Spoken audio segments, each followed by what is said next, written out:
অনেক জায়গা থেকে ওনার প্রথম যেটা টার্গেট যে ক্রাইম ফ্রি করা এলাকাগুলোকে। তার জন্য বোম কোথায় যেগুলো তৈরি হচ্ছে, বোমের মশলা কোথায় সোর্স হচ্ছে, কারা কারা এই প্র্যাকটিসের সঙ্গে জড়িয়ে আছে, এবং এই টোটাল যে যেখান থেকে মানে মেন পার্ট, যদি আজকে মানে অসামাজিক মানুষ তারা যদি অস্ত্রশস্ত্র পেয়ে যায়, যারা ক্রিমিনাল অস্ত্রশস্ত্র পেয়ে যায়, তারা যে কোনো সময় খারাপ কাজ করতে পারে। তো সেটাকে এই সোর্সটাকে যেভাবে উদ্ধার করেছে, এবং বহরমপুরে যেভাবে এটা হলো, আজকে অ্যারেস্ট হলো, মানবশ্রমের অ্যারেস্ট হলো, তো এটা একটা ভালো নজির।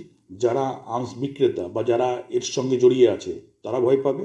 অন্যদিকে এই অভিযান আরও সক্রিয় হবে, এটা আমি আশাবাদী। আমাদের মুর্শিদাবাদ জেলার পুলিশ ভালো কাজ করছে, বহরমপুর থানা ভালো কাজ করছে।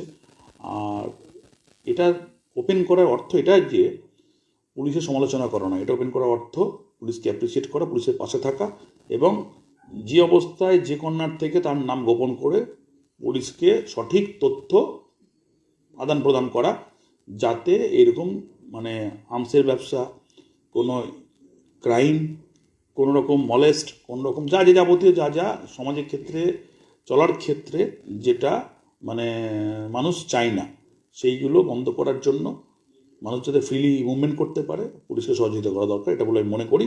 সেই জন্য পুলিশের এই কাজকে আমি মানে প্রশংসনীয় এবং ধন্যবাদ জানাতে চাই। এবং আপনারা কাজ করুন সেখানে। আমাদের যদি কোনোভাবে এটা অ্যাওয়ারনেস তো ব্যাপার নয়, পুলিশ হচ্ছে মানে এমন একটা অর্গানাইজেশন যেখানে পুলিশের নিজস্ব একটা পদ্ধতি আছে কাজ করার।